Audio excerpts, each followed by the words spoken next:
Hey, this is David Wynn with the Mortgage Edge podcast, brought to you by Click and Close Mortgage.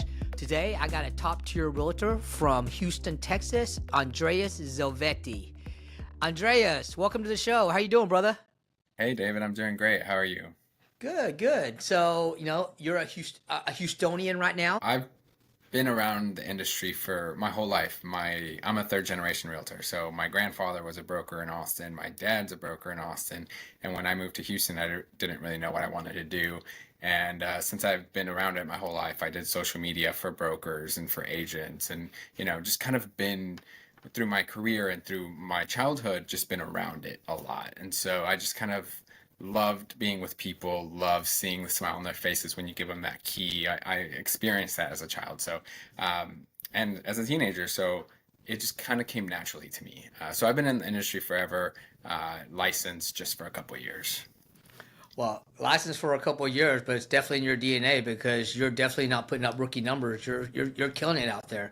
I know already, but what's your target audience out there? Who are the people that you typically, help get into homes? So I love working with everyone. I love working with first-time home buyers, especially in the Hispanic Latino community, just because it's just such a sense of community. You see the whole family, you see the excitement from everyone, just not just the home buyer.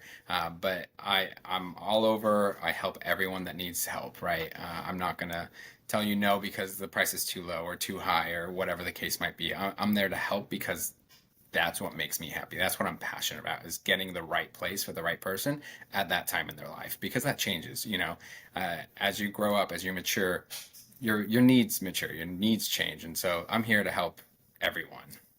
Yeah, yeah, and it shows as we stand today. I think 80% of your clients right now are bilingual or Spanish speaking. Is that correct? Yeah, a And big chunk, yeah, for sure. About three quarters are bilingual, and that ranges, mainly Hispanic, mainly Latinos, but it ranges as well. I have people from India, expats from all over the place. So it's really um, not a one-man shop, if you will. yeah, I help whoever. you definitely do. Is it how are you getting your leads? Are you buying leads? Is it organic? Being new to the business. I mean, because you're doing phenomenal things out there. I mean, you are killing it. Thank you. Yeah. Like I said, I've kind of have it in my DNA. You mentioned that, and uh, my thing is I have to be face to face with people. I'm so sorry. That's right. Uh, Yeah, so like I said, I like to be face to face with people. I like doing community events all the time. Every 2 months or so, I'll do a school event, or I do some kind of event to help the community, to thank them for their time. That ranges from ice cream socials with a local ice cream shop, to fall fest for schools, to pictures with Santa. So it really ranges. That's one of my favorite things to do. And then open houses. I'm out there almost every weekend doing an open house at my listing or one of my team's listings, just because I love being there with people. I love showing the listings what's available and everything like that. And you learned that from your parents, grandfather, from is that what they do also, or is this something Andreas does? Yeah, so like I said, my dad, when I first started, he said open houses don't work, but 80% of my clients or so have been from open houses and referrals from open houses. And so I kind of proved that open houses work if you do it the right way. So you have a niche market. You know what? You're pioneering your own path.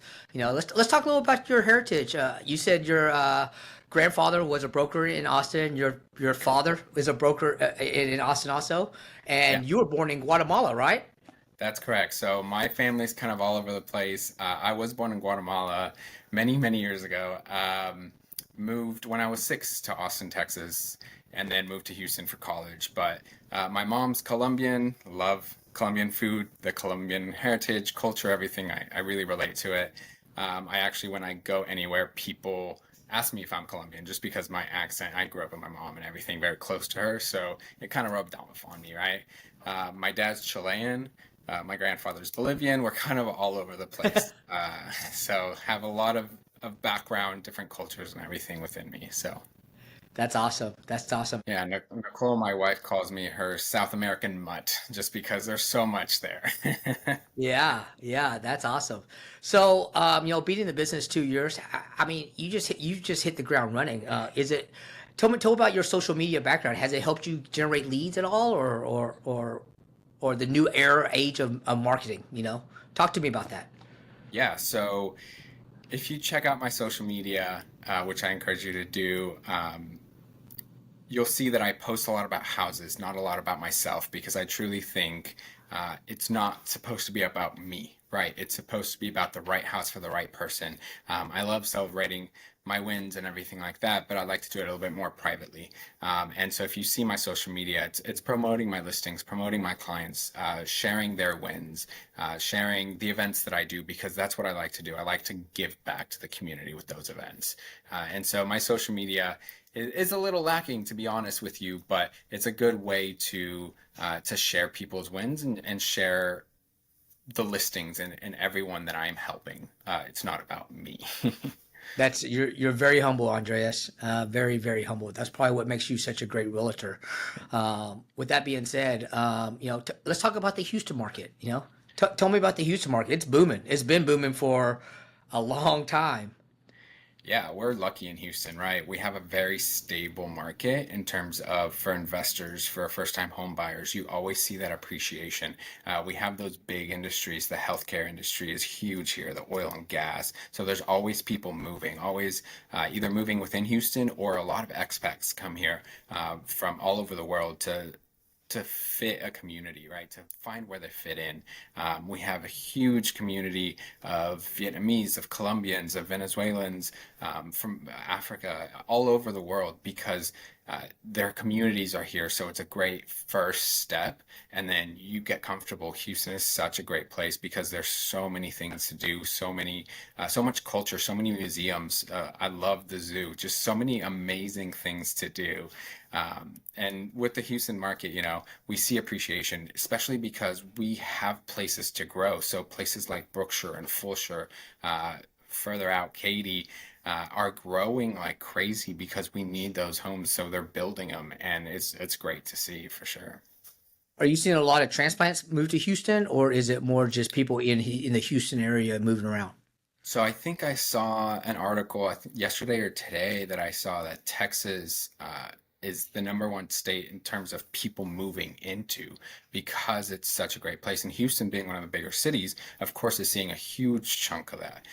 And we're lucky that it is pretty spread out, so not everyone's vying for the same house, right? So we do have all those communities growing, and we're seeing that all over the place, not just one specific downtown or anything like that. Yeah, yeah, and I know you deal with a lot of first-time home buyers. Is that correct? Yeah, that's correct. I love it. I love first-time home buyers.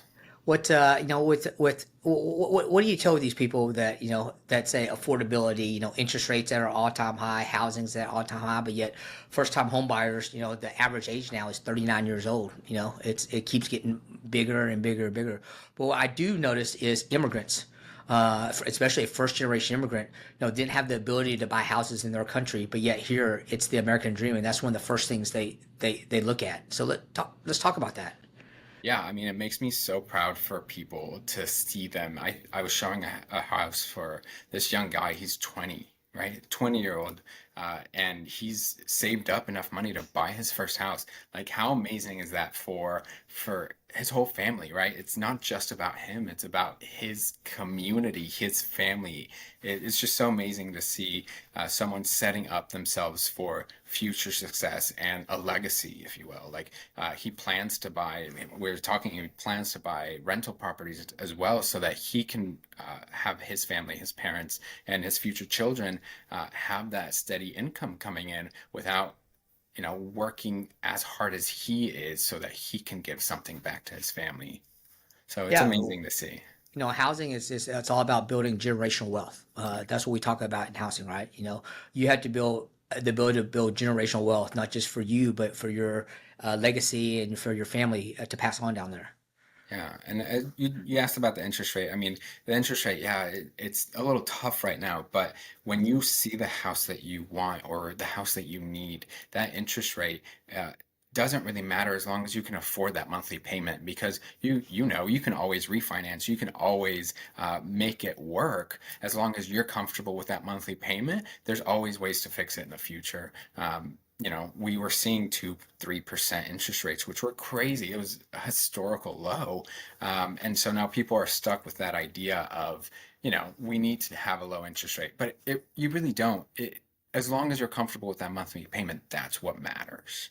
Absolutely. And again, at the end of the day, a lot of first time home buyers don't realize this, but was it marry the house, date the rate? You can That's right. always refinance that house. At the end of the day, I don't know anybody that goes into a 30-year mortgage that pays 30 years on a Yeah. mortgage, because something always happens, right? They're either going to, if they do stay in the house, they're going to lower the years to maybe a 10 or 15-year note, or do a cash out, or do something with that note before they pay it off. Yeah, exactly. You going into a 30-year mortgage and paying it off, that's never happened. It just doesn't happen. Yeah, it doesn't happen nowadays. And my wife and I are blessed enough to be able to have a couple of rental properties. And the interest rates aren't great. I'll tell you that flat out, right? They're not great, especially for investments. But we're comfortable with that monthly payment. We see that appreciation, especially in Houston. With the growth and everything, we're seeing that appreciation over time, and that's what we worry about. That's what we care about, because it's a long-term investment. It's not going to be a 2-3 year thing. It's going to be 5, 10, 15 years where we see that we're comfortable, we're paying, we're getting some cash back so we can make updates to those houses. But in the long run, what matters is when we sell it in 15, 30 years, right? Uh, we're going to be able to make the best of that, or keep it for our kids. You never know. Yeah. So how long have you had those investment properties, Andreas? So we've bought 3 properties in the last 18 months. Oh wow. So yeah, when the highest interest rates, where we fall in love with the house, we see the investment there. So it's not about that interest rates. And I say, like you said, you date the rate, marry the house, because that interest rate can vary. You can refinance in a couple of years if it drops. So what I say is, I'm leading by example, because I'm the first one out there buying houses at 7%, 7.5%, because the numbers make sense, and that's what matters. And how are you getting into these houses? Is there any specialty loans that you're doing to buy investment properties, Andreas? We Do looked you do into. traditional lending, or what are you Yeah, doing? it's mostly traditional lending, conventional loans, all that. And then whatever program, if we see one that makes sense, we do some research into it. But right now, the ones we have are all conventional.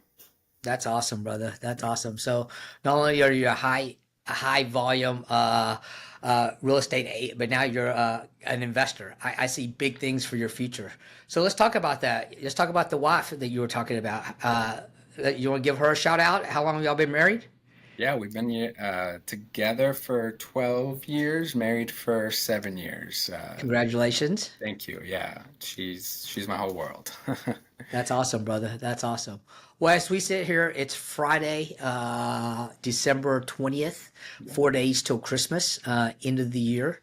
What's 2025? What's the big plans for 2025? Because I know you got big plans. What's going on?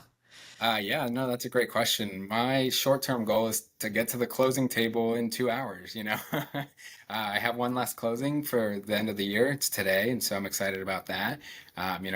Closing out the year before the holidays start. And for 2025, um, I did 26 transactions this year, which, I'm very proud of.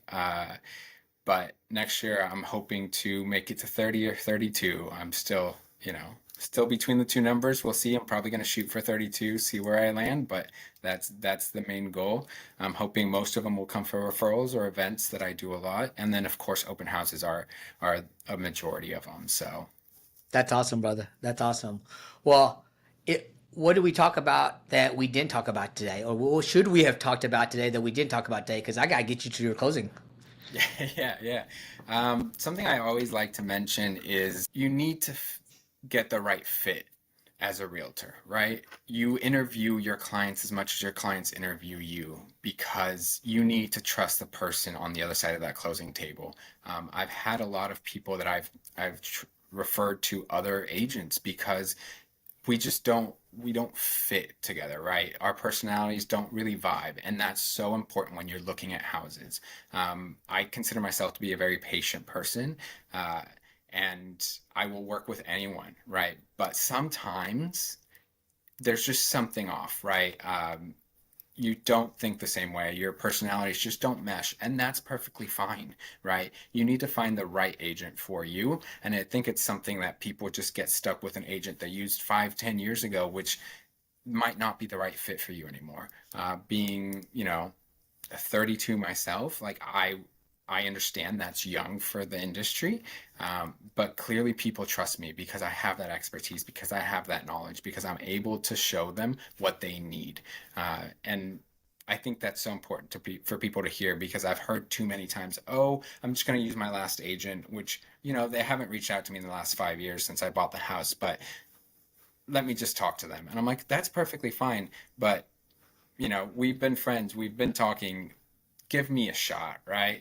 And people that do that end up really happy with me, because I I've been told I go above and beyond, right? I do client events, I do meetups with ice cream to introduce my clients to each other, because, like I said, it's not about the money. It's not about that one closing. It's about building that relationship with your clients, building that relationship with the homeowners, because it's not about signing at the closing and then being done, right? You might need a referral for an electrician or a roofer or something. That's where my value add is, right? It's keeping up with you and making sure that you have everything you need for the future, not just for this one time.